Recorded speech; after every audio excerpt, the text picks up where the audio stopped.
কটার সময় এসেছিলে? 2 বাজে। कितने बजे आया था? 2 बजे 2 बजे। 2 বাজে। শুভর কোনো চাপ নেই, আমি আগেও বলেছি শুভ মাতাল, ওকে ধরি না, ধরা ছেড়ে দিচ্ছি আমরা, কিন্তু তুমি তো রাত বধূ। দুটোয় এসে এখানে এই কুমড়ো ছুঁড়ে মেরেছে, ওদের ভাতের ইয়ের সাথে লেগেছে, এখান থেকে ধাওয়া দিয়েছে, সেই ধাওয়া খেয়ে এসে আবার 6টার সময় এসে এই জায়গাটা হচ্ছে আমি পবিত্র জায়গা, এখানটা আমি করে খাই, এখানে আমার বাবা মার পরের এই স্থানটা। বলছিল আবর্জনা তারপরে ভর্তি এখানটা এখানে নাকি। শুভদা, তুই তো একটা দোকানদার, তুই আমার পেছনে অনেক লেগেছিস, অনেক কথা বলে, আজ পর্যন্ত কিন্তু আমি কিচ্ছু বলিনি, কিন্তু তুই এই জায়গাটা মদের ঘরে তুই বাথরুম করলি, তো এটা করে আমি আমার বাবা মা, বৃদ্ধ বাবা মা, আমার বউ, আমার পরিবার, তুই কি করে পারলি একটা ব্যবসায়ী হয়ে? তোর সাথে তো আমার একটা অন্য সম্পর্ক, আমার দোকানে আসলে তোকে আমি ঠাকুরের মতো যত্ন করি, তুই যা বলিস আমি মেনে নিই, তুই কি করে পারলি?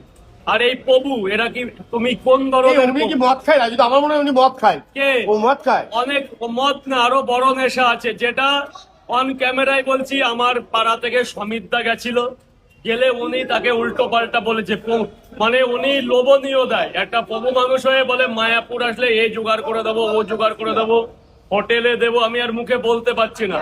উনি উনি কি যেন, উনি প্রভুর তলে তলে মেয়েদের দালালি করে, অন ক্যামেরায় আজকে বললো, আমার কাছে প্রমাণ আছে। এই প্রভুগিরির তলে তলে মেয়েদের দালালি করে, মানে কলকাতা থেকে গেলে তার হোটেল নিয়ে দেবে, তাকে ভালো কিছু দেবে, এরকম প্রবচনা দেয় যে অনেক আগে মুখটা খুললে। হ্যাঁ, অনেক রাজুকে আগে। নিয়ে আসো, তোমার জন্য হোটেল রেডি আছে। ওই সাধুর বাড়ি মায়াপুর না, সাধুর বাড়ি হচ্ছে সাউথ লাইনে।